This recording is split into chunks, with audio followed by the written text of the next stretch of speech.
오늘 말씀의 제목은 영원히 기념이 될 돌들을 세우라. 예, 제가 에스마 트리거가 있어서 물을 이제 마시면서 해야 될 것 같습니다. 한번 기침이 나오면 안 멈춰가지고. 우리에게는 많은 그러한 기념일이 있습니다. 나라마다 공식적인 그러한 기념일을 가지고 있지 않은 나라는 하나도 없을 것입니다. 또 나라들만이 아니죠. 어떤 단체나 회사도 어떤 기념일들을 다 가지고 있습니다. 우리 중앙침례교회도 올해 5월 저희가 40주년 을 맞이해서 그것을 기억하고 감사하고 또 기념하는 그러한 해였습니다. 또 가정에서도 기념일이 있죠. 가족들의 생일부터 시작해서 부부의 결혼 기념일, 또 돌아가신 분들의 기일들이 있습니다. 우리들에게 이렇게 많은 기념일들이 있는 이유는 뭡니까? 가장 쉬운 것은 말할 수 있는 것은 과거를 우리가 기억하기 위해서입니다. 그런데 그뿐만이 아닙니다. 그 기념은 우리가 어디를 향해서 나아가야 할지를 보여줍니다. 그 기념은 우리가 어디를 향해서 나아갈지를 보여줍니다. 그러니까 두 가지 기능이 있어요. 기념일은 우리가 과거를 기억하기 위함이고, 또 하나는 우리가 어디를 향하여 나아갈지 그 방향성을 보여준다는 것입니다. 그런데 우리가 성경을 읽어보면은 하나님께서 기념하라 이렇게 강조하신 것들이 자주 나옵니다. 그래서 하나님께서는 그것을 위해서 예를 들어서 5대 제사를 지키게 하셨고, 또 다양한 절기들을 주시면서 그것을 지키게 하셨습니다. 즉 우리의 신앙에도 기념이 반드시 필요하다는 것입니다. 무엇이 필요하다고요? 우리 신앙에 기념이 반드시 필요하다. 오늘 본문은 이스라엘 백성이 이제 40년 동안의 그 광야 생활을 마치고, 우리는 그냥 40년 광야 생활하면 그래 그렇게 하겠지만은 40년 동안 여러분 사막에서 아무것도 없는 곳에서 오직 하나님이 주시는 거 공급한 거 너무나 사는 그런 삶이에요. 그 먼지 나는 그 사막에서 사는 거예요. 그 40년 그 광야 생활을 마치고 하나님의 놀라운 기적으로 요단강을 건너는 그런 사건입니다. 유명한 사건이죠. 이 요단강 도하 사건을 제가 2023년 이 마지막 주일인 오늘과 그 다음에 2024년 첫 주일인 다음 주에 나누도록 하겠습니다. 왜 그럴까요? 과거와 미래를 향한 방향성을 보여주기 때문에 그렇습니다. 이 본문 19절은 이 요단강 도하가 이스라엘의 그 종교력으로 1월에 있었다고, 1월 10일에 이 일이 일어났다고 하죠. 1월에 있었던 일이다 이렇게 기록을 하고 있습니다. 즉 오늘날 우리가 쓰는 이 캘린더로 3월에서 4월에 있었다고 기록하는 거예요. 여러분 이스라엘 기후는 여러분도 여러 가지 통해서 아시겠지만은 비가 오지 않는 건기와 비가 집중적으로 내리는 우기가 있습니다. 이렇게 나뉘어요. 그래서 지금 12월이잖아요. 지금 이 12월부터 2월까지는 본격적인 장마가 시작되는 그런 기간이에요. 비가 엄청 내리는 기간입니다. 그리고 지금 우리가 이 요단강 도하 사건이 있던 이 3월에서 4월, 우리가 3월, 4월이라고 했죠. 이때는 마지막 우기 기간이에요. 그러니까 이때까지 비가 오는 거예요. 그래서 여러분 성경에서 늦은 비라는 말 들어보셨죠? 성경에서 늦은 비가 내린다고 하는 시기에 하나님께서 요단강을 건너 요단강 도하 명령을 하신 것입니다. 자, 그런데 3, 4월이면요. 이 3, 4월이면 그 여전히 비가 내려오는 그 마지막 우기일 뿐만 아니라 이 요단강의 근원지가 어디냐면요. 헬몬산이에요. 그 위로 쭉 올라가면 헬몬산이 있거든요. 근데 거기서 보통 때는 그냥 샘물이 흘러내려와가지고 쫄쫄쫄 내려오는 물이에요. 그런데 지금 겨울에는 눈이 다 내려서 얼어 있다가 지금 3, 4월이면 봄이거든요. 이때 어떻게 돼요? 눈이 녹아가지고서 위에서부터 쫙 내려오면서 큰 물을 이뤄요. 그러니까 이 기간에는 굉장히 많은 물들이 위에서부터 막 내려오는 거예요. 그래서 우리 4장을 우리가 읽었는데 이 4장 앞에 3장 15절에 요단이 곡식 거두는 시기에는 항상 언덕에 넘치더라. 이 말은 뭡니까? 물이 그렇게 그 언덕에 자연적으로 만들어진 그 제방에 넘쳤다는 거예요. 그러니까 이러한 기록을 통해서도 요단강의 물이 가장 범람하는 시기였다는 것을 우리가 알 수 있습니다. 그러니까 광야 생활 40년 마치고 이제 요단강 들어가는데 하나님께서 약속하신 젖과 꿀이 흐르는 그 약속의 땅으로 건너라 라고 명령을 하셨는데 그 시기가 요단강의 물이 가장 깊고 가장 넓고 가장 거센 그때였다는 거예요. 사실 이 건기 때 요단강은 여러분 얕고 좁은 곳이 많아서 그냥 쉽게 건널 수가 있어요. 뭐 얼마 안 되는 거리밖에 안 되는 데가 많아요. 쉽게 건널 수가 있어요. 이런 뭐 비디오 영상 같은 거 통해서도 오신 성지순례 갔다 오신 분 통해서도 아마 아실 거예요. 그런데 하필이면 그때가 아니라 이 요단강의 물이 가장 범람하는 시기에 건너라고 명령하셨다는 것입니다. 누가요? 하나님이. 하나님은 때로 우리가 정말 가장 힘들고 외롭고 고통스러워서 정말 피하고 싶은 길과 시기를 일부러 그때 지나가게 하십니다. 왜 그럴까요? 제가 직설적인 답을 드리진 않겠습니다. 오늘 말씀을 들으시는 가운데 여러분 스스로 깨닫는 은혜가 여러분의 길을 축원합니다. 이 범람하는 요단강을 어떻게 건넜나요? 제가 성경에서 나온 이야기를 간략하게 추각해서 말씀드리도록 하겠습니다. 여호와 하나님께서 여호수아에게 지시하신 대로 이 언약궤를 맨 제사장들이 가장 앞서게 합니다. 그래서 이 요단강에 발을 딱 넣게 해요. 그래서 언약궤를 맨 제사장들이 그 발이 강물에 닿자마자 어떤 일이 나요? 방금까지도 넘실거리면서 흘러대던 그 물이 탁 멈추면서 딱 멈추면 멈추면 어떻게 될까요? 물이? 여기서 멈추면 어떻게 돼요? 물이 여기서 막 흘러내려오고 있는데 위에서 내려요? 쌓일 거 아니에요. 그러면 이게 성경에 보면 어디서까지 멈췄다고 하냐면요. 이 도하 지역부터 아담 성읍, 이게 지금 지도를 보면은 약 32km 대충 제가 이렇게 재보니까 약 32km 떨어져 있더라고요. 거기 아담 성읍 지역까지 그 물이 물러나 쌓였다 성경은 기록하고 있습니다. 요단 강물이 물러가는 소리를 여러분 지금 믿음의 귀로 한번 들어보시기 바랍니다. 들리세요? 네. 요단강의 강물이 쫙 물러가는 그 장면을 본 사람들의 머릿속에 요단이 갈라진 그 사건은 떠나지 말아야 할 마땅한 사건입니다. 그런데 사람들은 그렇지 못합니다. 잊어버립니다. 그래서 하나님께서는 본문 7절에서 뭐라고 하시나요? 우리 방송실 조금만 조용히 해주세요. 다 들립니다까지. 본문 7절에서 뭐라고 하시죠? 이 돌들이 이스라엘 자손에게 영원히 기념이 되리라. 이 돌들이 이스라엘 자손에게 영원히 기념이 되리라. 네, 그들이 건너는 그 요단강에서 돌들을 가져와서 영원히 기념이 되게라고 명령을 하십니다. 그냥 수버니어로 니네 갖고 가라 이게 아니에요. 돌들을 가져와서 세우라고 그래요. 나중에 실제로 이제 길갈에서 세우고 또 요단강 도하한 그곳에서 세우고 총 24개의 돌들을 세우게 되는데요. 그건 다음 주에 얘기하도록 하겠습니다.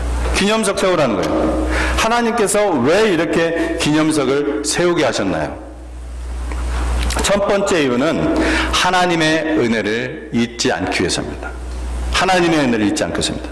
우리가 잘 아는 대로 이스라엘 백성은 단지 이스라엘 사람, 그 사람이 이스라엘 사람으로 태어났다는 이유로 수백 년 동안 자자손손 온 가족이, 뭐 아버지만 그런 것이 아니라 온 가족이 강제 노역을 하고 또 그 이집트에서 차별받고 학대를 받으며 살았습니다. 하나님께서 그들의 그 부르짖음을 들으시고 누구를 보냈습니까? 모세를 보내셔서 그 10가지의 초자연적인 재앙으로 이집트의 그 온갖 우상들을 꺾어버리시고 또 파라오 왕을 꺾어버리셔서 출애굽을 하게 하셨습니다. 홍해를 육지와 같이 건너게 하셨다고 했어요. 마른 땅을. 뭐 질척질척한 그런 땅이 아니라 완전히 마른 땅. 이것이 하나님이 하신 일이라는 것을 분명히 보여주기 위해서 마른 땅을 건너게 하셨습니다. 하나님의 백성들이 그렇게 해서 3일을 걷고 난 후에 뭐를 만났냐면은 마라라는 곳을 만났습니다. 마라. 그곳에 이 마라의 물이 써서 마실 수가 없었어요. 이 10가지의 엄청난 기적들과 이 홍해를 가르셔서 마른 땅을 건너게 하셨던 하나님을 경험한 것이 며칠째라고요? 불과 3일 뒤입니다. 3일 전이에요. 그런데 불과 3일 후에 그 쓴물을 앞에 두고 모세를 원망했다고 성경은 기록하고 있습니다. 여러분, 이것이 인간입니다. 이것이 저와 여러분의 모습인 것입니다. 한 번만 이렇게 한 것이 아닙니다. 한 번만 이렇게 원망한 것이 아니에요. 민수기 14장 22절로 24절에 보면은 들어보세요. 이런 말씀이 있습니다. 내 영광과 애굽 이집트죠. 내 영광과 애굽과 광야에서 행한 내 이적을 보고서도 이같이 10번이나 나를 시험하고 내 목소리를 청종하지 아니한 그 사람들은 내가 그들의 조상들에게 맹세한 땅을 결단코 보지 못할 것이요 또 나를 멸시하는 사람은 한 사람도 그것을 보지 못하리라. 그러나 내 종 갈렙은 그 마음이 그들과 달라서 나를 온전히 따랐은즉 그가 갔던 땅으로 내가 그를 인도하여 드리리니 그의 자손이 그 땅을 차지하리라. 하나님의 말씀입니다. 우리에게도 이럴 가능성이 있습니다. 하나님께서 우리를 위해서 구원을 베푸실 때는 너무 감격하게 됩니다. 그러다가 조금 후에 어떤 어려운 일을 당하면은 언제 그런 일이 있었냐는 듯이 좌절에 빠지고 또 원망이 끓어오릅니다. 그래서 지도자를 원망하고 가족들을 원망하고 성도를 원망하고 하나님을 원망합니다. 좀 훈련된 사람들은 원망이 하나님이 싫어하는 것임을 알기 때문에 참습니다. 그런데 하나님께서는 우리가 바깥으로 나오는 원망도 싫어하시지만은 우리 속에서 끓고 있는 원망도 아시고 싫어하십니다. 저도 제 인생을 살펴보면 하나님께서 그 원망과 불평을 얼마나 싫어하셨는지를 절실히 느낍니다. 억울한 일과 고난을 당할 때 원망하지 말아야 하는데 그 원망이 정면으로 튀어나지는 않지만 다른 방향으로 튀어나옵니다. 그러면 어떻게 합니까? 하나님이 다음에 또다시 불 속에 집어넣으십니다. 왜요? 왜 불 속에 집어넣습니까? 정금같이 나오게 하는 것이 하나님의 궁극적인 목적이기 때문에 그렇습니다. 나를 순금으로 나오게 하기 위해서. 하나님 우리의 가슴에서 원망을 완전히 수술하기를 원하십니다. 성령의 검으로 깨끗이 수술해 내기를 원하십니다.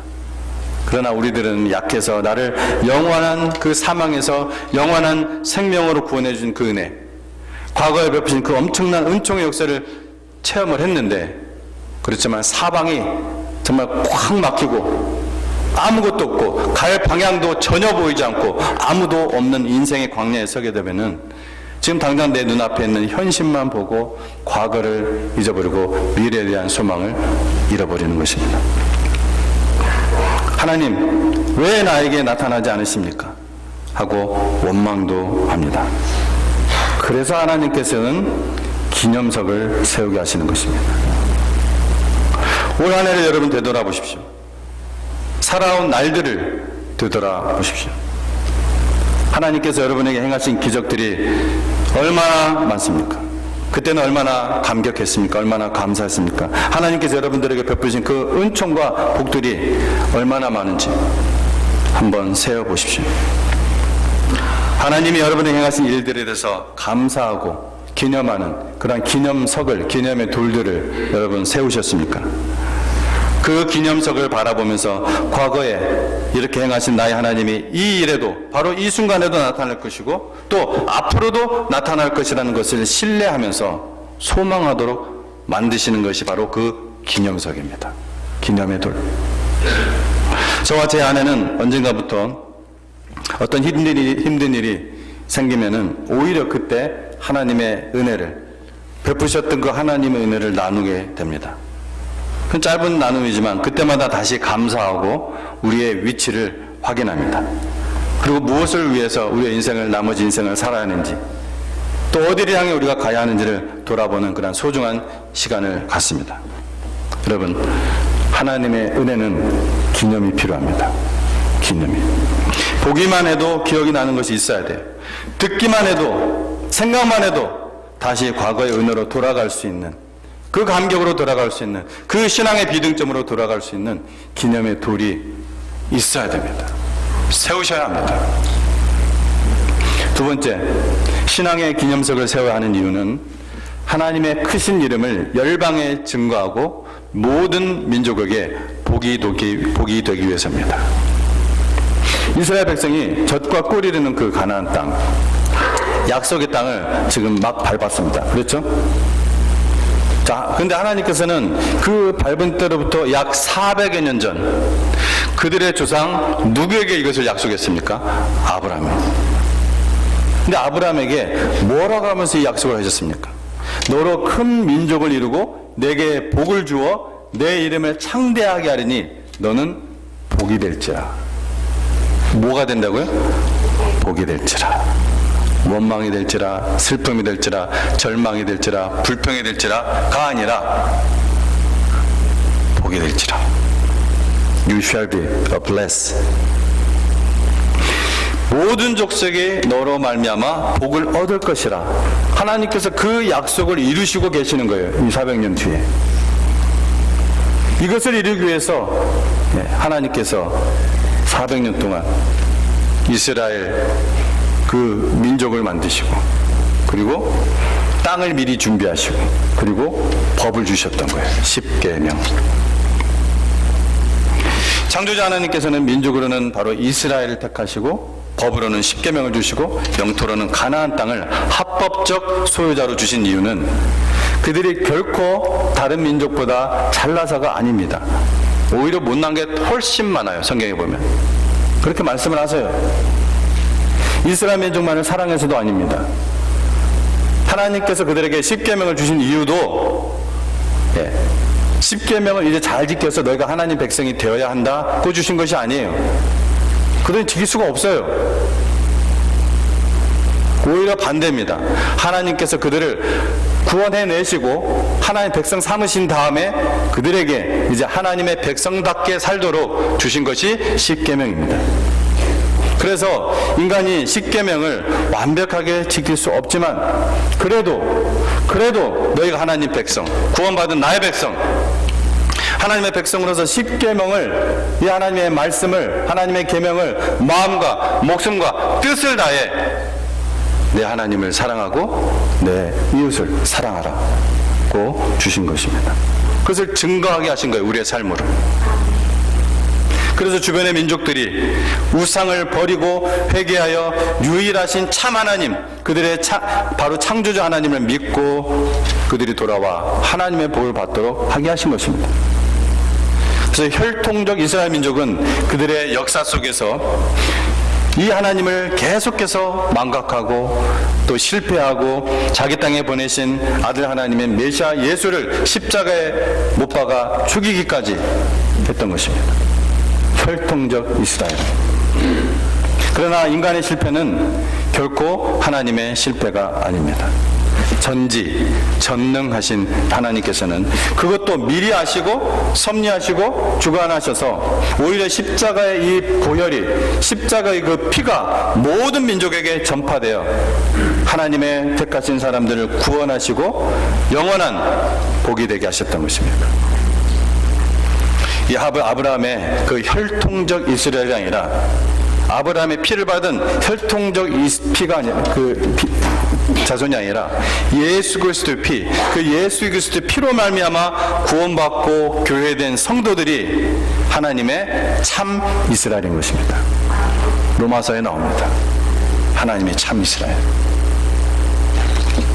아무것도 가진 것이 없고 힘이 없는 부모라도 자식에게서는 존경을 받아야 합니다.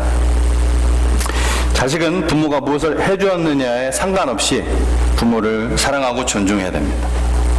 물론 우선순위에 있어서 왜 육신의 부모는 결코 하나님 앞에 올 수 없고 그래서도 안 됩니다. 우리들의 육신적인 부모님도 여러분 육신의 부모님을 믿지 않는 부모님이라서 그것을 인정하지 않다 할지라도 창조주 하나님이 그분들의 누굽니까? 영원한 아버지예요. 창조주 하나님이. 그럼 그런 것을 생각만 하더라도 당연한 거예요. 참한 하나님, 영원한 아버지, 그분을 섬기는 것이 가장 우선이지 어떤 중간에 낄 수가 없습니다. 그래서 내 부모를 공경하라는 명령을 이 10계명 중에 사람과의 관련된 계명 중에서 가장 첫 번째 계명인 제5계명으로 주신 것입니다. 하나님은 자녀인 우리들을 통해서 영광을 받기를 원하십니다. 우리는 하나님이 낳은 자녀이기 때문에 그렇습니다. 예수 그리스도의 피값으로 우리를 사셨어요. 하나님은 우리의 부족함을 아십니다. 또 자주 흔들리는 그러한 마음도 아십니다. 죄의 유혹을 쉽게 물리칠 수 없다는 것도 아십니다. 그럼에도 우리를 포기하지 않으십니다. 왜 그래요? 왜? 자녀이기 때문입니다. 자녀이기 때문에. 자녀가 말을 안 듣는다고 이제 나도 너 포기할래. 예. 말은 그렇게 할지 모르겠어요. 나 너 이제 포기할래. 그러나 진짜 포기합니까?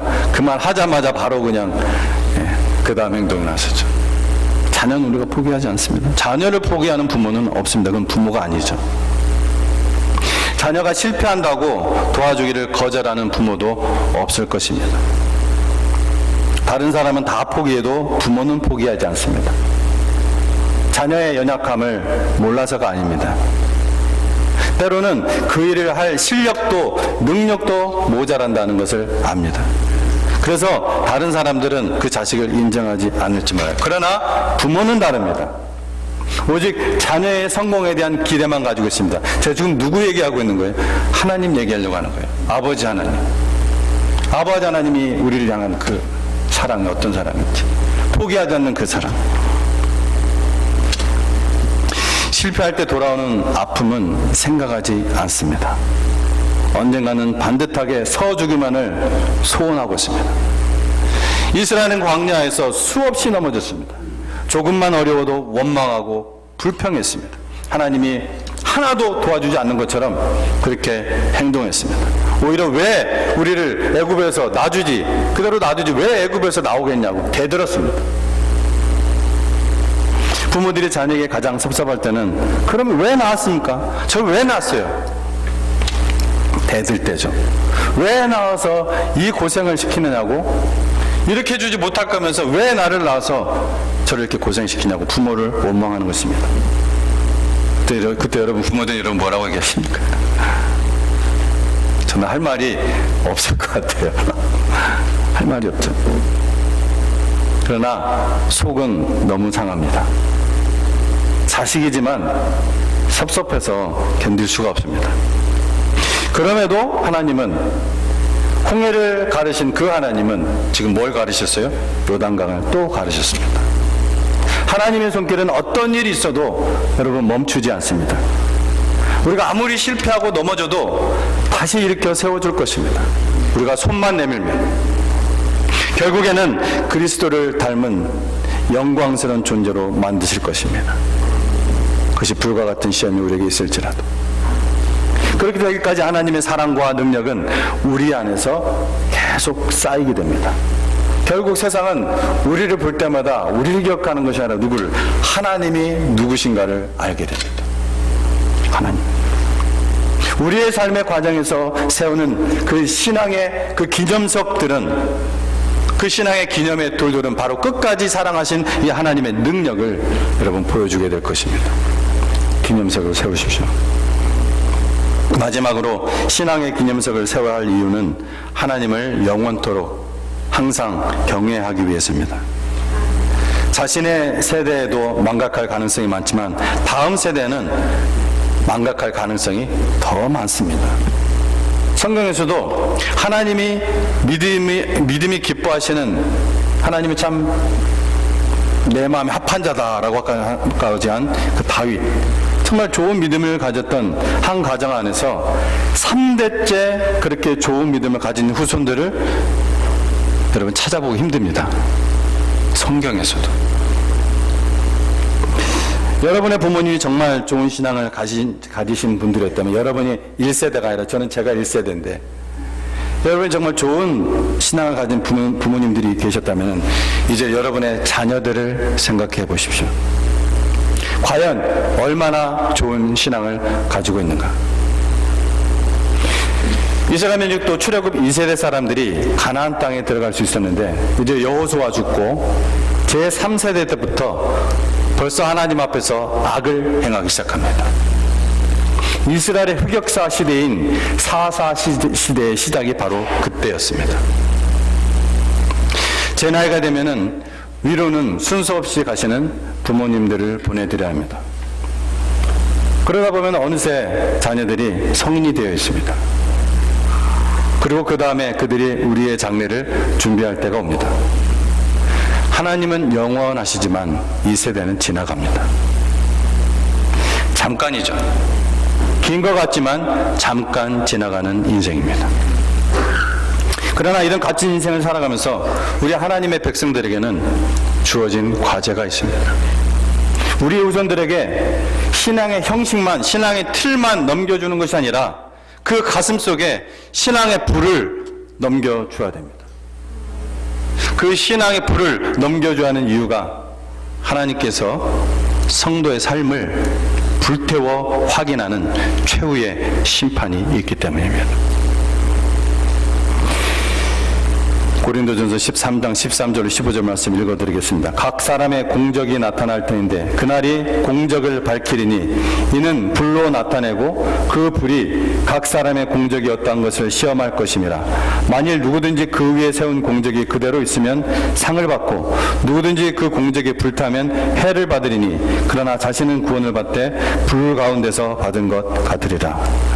여러분, 그러므로 우리 후손들이 이 가슴에 신앙의 불길이 붙게 해줘야 할 책임이 저와 여러분에게 있다는 것입니다. 그렇지 않으면 그들을 영원한 나라, 그 영원한 천국에서 보지 못할 수도 있고, 그 말은 무슨 뜻이에요? 영원한 지옥에 있다는 것이죠. 보더라도 천국의 시상대 앞에서 어쩔 줄 모르며 부끄러운 모습으로 서 있는 우리의 자녀들을 보게 될 것입니다. 아니 어쩌면 우리가 부끄러운 모습으로 그 시상대 앞에 서 있을 줄 모르겠습니다. 여러분의 사랑하는 자녀들에게 하나님께서 여러분에게 행하신 것을 기억할 수 있도록 기념의 돌들을 세우십시오. 기념석을 세우십시오. 그래서 말을 할 때, 자녀와 얘기할 때 다른 말로 자꾸 빠지게 하고, 그래서 실망하거나 화나거나 하지 마시고, 자녀와 뭐 신앙적인 얘기를 하는데 뭐 다른 얘기 자꾸 빠질 수가 있어요. 얘기하다가 화도 나고 실망할 수도 있어요. 그 누가 그런 일 합니까? 마귀가 하는 역사예요. 그럼 우리는 집중해야 돼요. 하나님께서 여러분의 행한 것을 집중해서 여러분의 자녀에게 말하십시오. 그러기 위해서 뭘 해야 돼요? 반드시 신앙의 기념의 돌, 신앙의 기념석을 세우는 것이 꼭 필요합니다. 잊지 마세요. 우리 스스로 너무나 쉽게 하나님의 행하신 일들을, 그 은혜를 망각해버리기 때문에 그렇습니다. 한 해를 마무리하는 이 마지막 날에 여러분의 삶을 돌아보시며 하나님께서 베푸신 은총들을 세워보십시오. 혹여나 원망한 일들이 있다면 이 시간 내년까지 넘기지 마시고, 또 오늘 저녁 송구영심 예배까지 끌고 가지 마시고 이 시간 다 회개합시다. 그리고 감사합시다. 우리가 움직일 수 있다는 것만 해도 너무 감사한 일 아닙니까? 어제도 제가 한 군데 신방을 갔다 왔는데 나오고 싶은 마음은 너무나 눈물이 날 정도로 간절한데 몸이 움직이지 않아서, 아파서, 고통스러워서 나오지 못하는 그 모습을 볼 때 너무나 참 마음이 아팠습니다. 영원토록 여호와를 위한 기념석을 세워서 나가는 복된 삶이 되시기를 예수님 이름으로 다시 한번 축원드립니다. 함께 기도하겠습니다.